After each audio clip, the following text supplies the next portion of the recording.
Steph Curry is widely regarded as the best shooter of all time, and his career stats certainly back this up. Curry leads the league all-time in three-pointers made and has many other accolades that underscore his incredible ability to shoot the basketball. While his regular season dominance and consistency of shooting splits is staggering, I'm here today to make the case that Steph Curry is an overrated clutch playoff performer. Some may argue that the statistics actually support the idea that Steph is one of, if not the most clutch playoff player in the league. His playoff averages are solid in comparison to his regular season stats, and he has put up big games in the playoffs. But if we dive deeper beyond shooting splits and clutch performance averages, and look at the context of his biggest playoff successes and failures, I would argue that Steph is usually not reliable in high-pressure situations, and actually has come up historically small in the most important moments, even in years his team won the title. I'm not intending to take away from Curry's many great performances in his playoffs career. I'm merely adding context to when and where these high-output games occurred. The data shows clear differences in Curry's play when there's low pressure versus when the game is on the line, or the fact that many of his good performances in closeout games were played with a 3-0 or 3-1 advantage. Again, reducing the amount of pressure Curry faces. In order to measure how clutch a player is, we need to define what clutch is. Player averages can be misleading when determining how clutch a player is. For me, what determines clutchness is how the player performs in the biggest moments. When the chips are down, adversity hits, and the game tightens up, who can respond and go get you a bucket, or make a play when the defense is the most locked in? For me, game-winning or go-ahead shots are the most difficult and pressure-packed looks a player can take. And the outcome of shots taken that can clinch a playoff game or series are the most important to look at when determining if a player is clutch. The clutch squared metric is created by Inpredictable.com. Is a great representation of these high leverage shots. Clutch squared is an advanced metric that measures which shots have the highest impact on winning probability. These are the top 1% of highest leverage shots in basketball, the ones that can cause a team's probability of winning a game, series, or championship to take a huge swing. Game-winning or go-ahead shots are the most difficult and pressure-packed looks a player can take. And the outcome of shots taken that can clinch a playoff game or series are the most important to look at when determining if a player is clutch. In this video, we will look at Curry's numbers on game-winning, go-ahead shots at the end of games, and the discrepancies in Curry's stats in regular playoff games versus in-pressure elimination and closeout games to prove that Steph Curry is not reliable in the clutch. When taking a look at his playoff career numbers, many would be quick to call Steph an elite player in the clutch simply based off of his impressive averages in the playoffs. Steph has averaged 26.7 points per game, 6.2 assists per game, 5.4 rebounds per game, on 45% from the field, 40.7% from 3, and 89.3% from the free throw line, making him nearly a 50-40-90 player in the postseason. Among the 158 players who have played at least 4 games in the 2022 postseason, Steph Curry ranks 4th out of 158 and 4th quarter scored. He's averaged 7.6 in the final frame. Curry is also the 3rd highest scorer in the traditional clutch scored metric, defined as a game being within 5 points or less with under 5 minutes left to play in the 2022 playoffs. On the surface level, these stats might make you say, wow, Steph is actually elite in the clutch.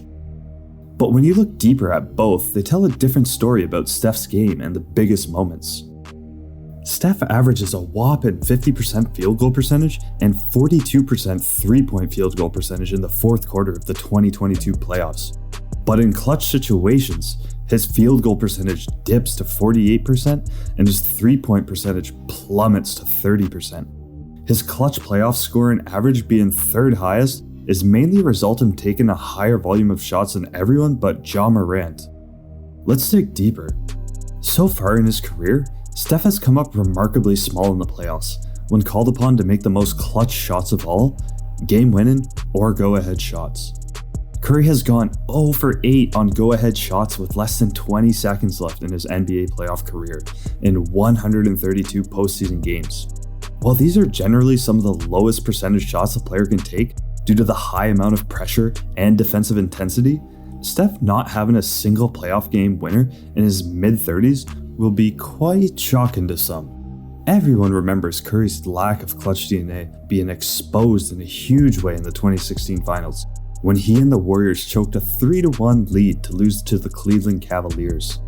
Curry shot a horrendous 6 of 19 in Game 7, including 0 for 6 and a turnover in the final 4 minutes, while taking all of his team's shots with some truly horrible, low percentage shots. After a blistering start to the series for the Warriors, Curry shot 36% from the field and 35.7% from 3, and lost 3 games as the Warriors were the first team in finals history to blow a 3-1 lead. On top of this, he gave up the iconic finals clinching 3-point shot to Kyrie Irving. To be fair, he played pretty good defense on that play. While this was many people's first exposure to witnessing Steph melt down in the clutch, this was far from the first time it had occurred. In his playoff debut, Steph caught many people's attention in leading the Warriors past the Denver Nuggets, as the Nuggets won 57 games and were heavily favored. Many have even dubbed this the series as the series Steph became Chef Curry. Steph had several great games in this series, and I'm not taking anything away from that. But while many point to this series as the moment Steph stepped onto the national stage as a bona fide NBA star, in this series, his first ever, he established what would unfortunately become a career-long trend of playing great early in the series and regressing terribly in closeout games. After playing well and going up 3-1, Curry had a terrible Game 5 in his first closeout game of his career. He scored 15 points on 7 of 19, 1 for 6 from 3, 8 assists, 4 rebounds, and 2 turnovers. Game 6, he shot a much better percentage, 6 of 14, 4 of 8 from 3, but once again, all his production came in the first 3 quarters, and his 7 turnovers, including 4 in the fourth, almost cost them the game as they squeaked by 92-88. Because the Warriors won the series, these numbers in the closeout games are largely forgotten, but they were foreshadowing of things to come. In the next series, against the San Antonio Spurs, Curry had a monster Game 1, scoring 44 points, going 6 of 14 from 3, 2 from 2 from the free throw line, 4 rebounds, 11 assists. However, this game quickly became a typical Curry crunch time. Once again, Steph had an incredible assortment of terrible plays when it mattered most. Steph had a truly awful Butterfinger turnover on a simple pass that led to a layup on the other end and cut the lead to 8. He also took extremely low IQ shots, including a block 3 that he wasn't even close to getting off, and a near air ball on another 3 that he took while actually up by 1 with 48 seconds left. And when the Warriors needed to steal a game on the road, they got it. But once again, no thanks to Curry. He shot a paltry 7 of 20 from the field, 2 of 6 from 3, and 6 of 9 from the free throw line, with 4 rebounds, 4 assists, a steal, and 2 turnovers. If not for Klay Thompson absolutely carrying with 34 points, 14 rebounds, 1 assist, 3 steals, and a block, going 8 of 9 from 3, they would have lost this game as well. This was the most pressure-packed game of the series so far. A chance to get a 2-1 lead on the defending champs.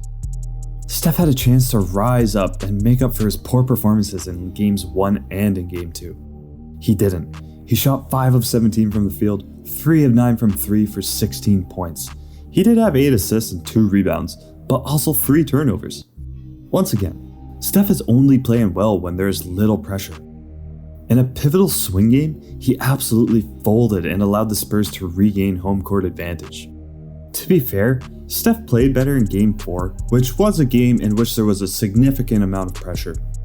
7 of 15 from the field, 5 of 10 from 3, 3 of 3 from the free throw line, and 22 points. However, in another pressure-packed swing game in Game 5, Steph shot an abysmal 4 of 14, going 1 for 7 from 3, 9 points, 8 assists, and 4 turnovers. Finally, in Game 6 with their season on the line, Steph shot 10 of 25, 2 of 8 from 3, and went 1 of 5 in the fourth quarter, 0 of 2 from 3, and the Warriors were on the way to Cancun. There are other moments, series, and games in Curry's career where he sold out hard in the clutch, but I felt this one really captured my overall sentiment on Curry in the clutch, especially Game 1. It's not like he's a bum. He had 44 points and 11 assists in Game 1. He really does put up elite averages. But those are tilted towards the first half of games and the beginning of competitive series. The gaudy box score numbers and eye-popping macro shooting averages cover up the fact that Steph sells in the fourth when the pressure is on. Remember that clutch squared metric we talked about earlier that tracks the 1% of possessions in games that have the most impact on winning or losing? Steph is 11 of 38 from the field and 3 of 15 from 3 on clutch squared attempts in the playoffs, including brick three-pointers at the end of the 2016 finals and 2019 finals that ensured the Warriors would lose the title. If that doesn't show you that Steph isn't clutch in the biggest moments, I don't know what will. Curry was so bad in the clutch during 2016 finals that it was actually necessary for a team that had an NBA record 73 wins in the regular season to add perennial MVP candidate Kevin Durant to the team. In the 2 years the Warriors won the championship with Durant, Curry only took 4 clutch squared shots in the playoffs. This is because they had Kevin Durant to blow most playoff matchups out of the water and hide Curry's lack of clutch DNA and over-reliance on threes at the end of the few closeout games they played. In my opinion, the fact that the winningest regular season team of all time had to add Kevin Durant to win the title, coupled with Curry's horrible clutch squared numbers, noted collapses late in close playoff games, and multiple finals choke jobs when it mattered most, make Curry overrated and unreliable in the clutch. Curry has shot 2 of 4 so far this year in the clutch squared attempts in the playoffs, and just had a great Game 4, in which he closed out the Celtics with a great fourth quarter performance. So he does have potential to shift the narrative. However, I believe that these are exceptions and not the rule, as we have seen him time and time again fold when it matters most. What do you think? Is Steph Curry a crunch time choker who sells out his team when they need him the most? Or do the numbers put up during the rest of the game make up for it? Let me know in the comments below.